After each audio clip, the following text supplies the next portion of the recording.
Okay mga idol, maraming salamat po sa lahat ng mga nag-share ng atin pong mga video at sa lahat ng mga nag-like. Thank you po. Lalong-lalong na po sa lahat ng mga subscriber at mga viewer dito po sa Hiwaga ng Manggagamot at sa isa natin na channel, Banal na Kamay. Balik tayo mga idol sa atin pong YouTube channel sa Hiwaga ng Manggagamot mga idol. Patuloy tayo sa pagtuturo ng iba-ibang kaalaman ng mga herbal. Subaybay lang po kayo lagi sapagkat libu-libong mga herbal ang atin pong ipipilitin na maituro po sa inyong lahat. Maraming salamat sa inyo at may panibago na naman tayo pong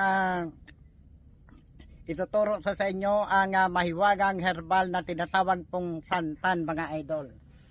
Ang santan mga idol ay isa po yan na napakabisa pong gamot doon po mga idol sa dumudura na ng mga dugo na sinasabi pong may tama na po mga idol ang baga. Ano po?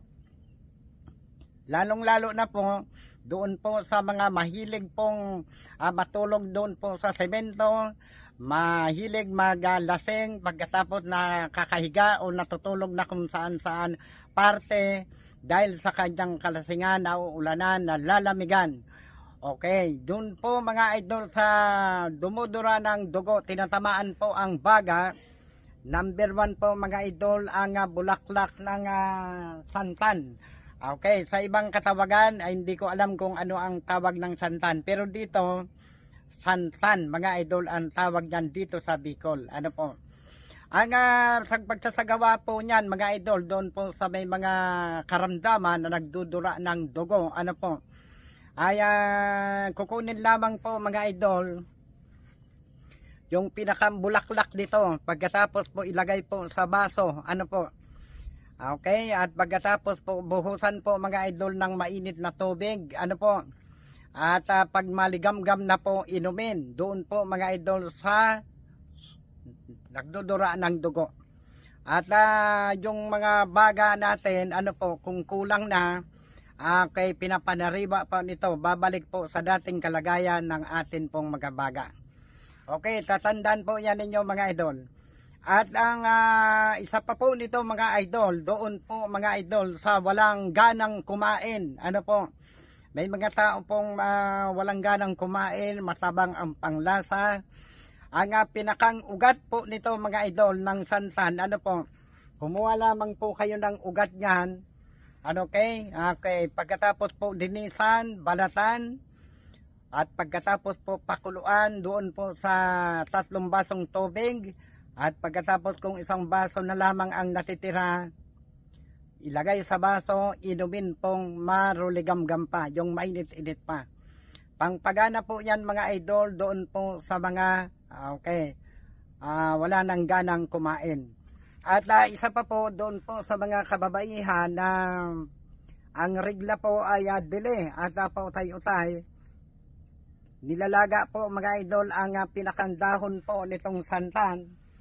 Diyan po mga idol ang ginagawang agwatsyempo para po manumbalik ang buwan ng dalaw ng isang babae. Ano po? Okay, tatandaan po yan ninyo mga idol sapagkat marami po ngayon yung mga babae may dalaw, ligo ng ligo, nalalamigan po yung bahay bata. Ano po, nahihirapan pong magregla sa gawa po ng ligo kahit po may mga regla. Okay, pagkatapos po karamdaman na po, masakit na yung puson, masakit na yung ulo. Isa po yan mga idol na lunas, ano po, lagain lamang po mga idol ang mga dahon ng santan at inumin po doon po sa hindi po regular ang menstruation sa mga babae po mga idol. Ang mga dahon po niyan mga idol ay isa pa po yan na kinukuha ang lahat ng mga dahon po yan, didikdikin po at pangtapal po yan doon po mga idol sa mga nabali na mga buto. Yan, yung may mga pilay mga idol ay isa po yan mga idol na nakakatulong na manumbalik yung mga nabaling buto gawa po ng pagkalaglag nyo. Ano po, dahon po ng santan ay isa pong pangremedyo yan para manumbalik ang mga buto pong nabali. Ano po? At yan po, kung gagamitin po yan ninyo mga idol, doon po sa mga namamaga na mga ano po, palabas-labasin po ninyo ang mga katas. Saka po yan itapal po doon sa mga namabagang parte ng inyo pong katawan. Ano po? At ito po, pag kayo inom ng inom nito, isa pa po yan mga idol, nakakapagpagaling doon po sa may mga sakit na UTI. Kaya napakarami po mga idol na mga herbal na natatagpuan natin na gamot sa iba-ibang klaseng sakit. Ano po, katulad po ng UTI sa pagreregla, marami pong mga klaseng mga herbal na atin pong matatagpuan. At tatandaan po yan ninyo mga idol ang bulaklak ng santan. Ano po?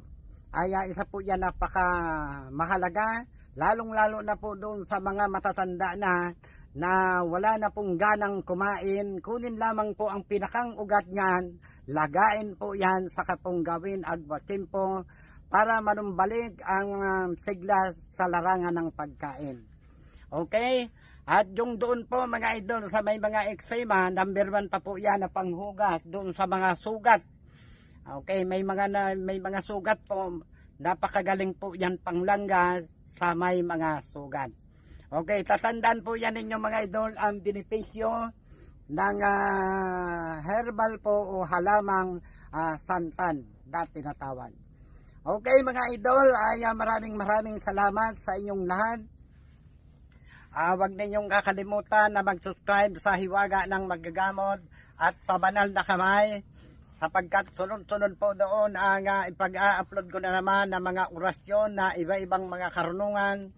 Doon po yan ninyo mga idol matatagpuan sa Banal na Kamay ang mga orasyon na iba-ibang kapangyarihan. At dito po mga idol sa Hiwaga ng Magagamot, dito naman po ninyo matatagpuan ang sari-saring mga herbal na atin pong ituturo. At ang Hiwaga ng Magagamot mga idol, matagal na po yan monetize ng year 2021, monetize na po yan ang Hiwaga ng Magagamot.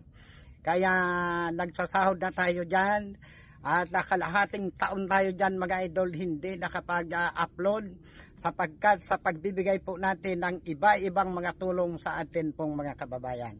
Okay mga idol, maraming salamat sa inyo. Subscribe kayo, pindutin nyo ang bell para lagi kayong updated sa lahat natin na ilalabas na mga video. Bye bye po mga idol.